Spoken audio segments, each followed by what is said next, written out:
Hello বন্ধুরা, কেমন আছো সবাই? আশা করছি ভালো আছো সবাই। আজকে ছিল 29 তারিখ, আমাদের এখানে ভোট। বড়মশাই সকাল হতে না হতেই বলছে রেডি হয়ে নাও, ভোট দিতে যাব। বড়মশাই রেডি হয়ে গেছে আর আমিও রেডি হয়ে বেরিয়ে পড়লাম ভোট দেওয়ার উদ্দেশ্যে। আমাদের বাড়ি থেকে বেরিয়ে এই যে আম গাছটাতে প্রচুর আম ধরেছে, দেখতে কিন্তু খুব ভালো লাগে।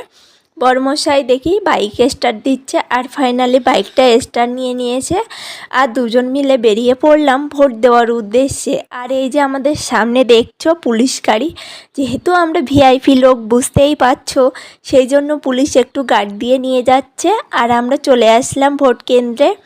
আর এই যে স্কুলটা দেখতে পাচ্ছ, এই স্কুলটাতে কিন্তু আমরা 5 থেকে 10 পর্যন্ত পড়েছি। আর চলে আসলাম আমাদের বুথ নাম্বারে, যেখানে ভোট দেওয়ার জন্য লাইনে দাঁড়াতে হচ্ছিল। লাইনে দাঁড়ানোর জন্য কিন্তু অবশ্যই ভোটার কার্ড এবং যে কাগজটা দিয়েছে সে কাগজটা নিয়ে দাঁড়াতে হবে। এই জন্য কাগজ নিয়ে নিচ্ছি। আর ফোন ব্যাগ কিছু নিয়ে কিন্তু ভোট কেন্দ্রে ঢোকা যাবে না।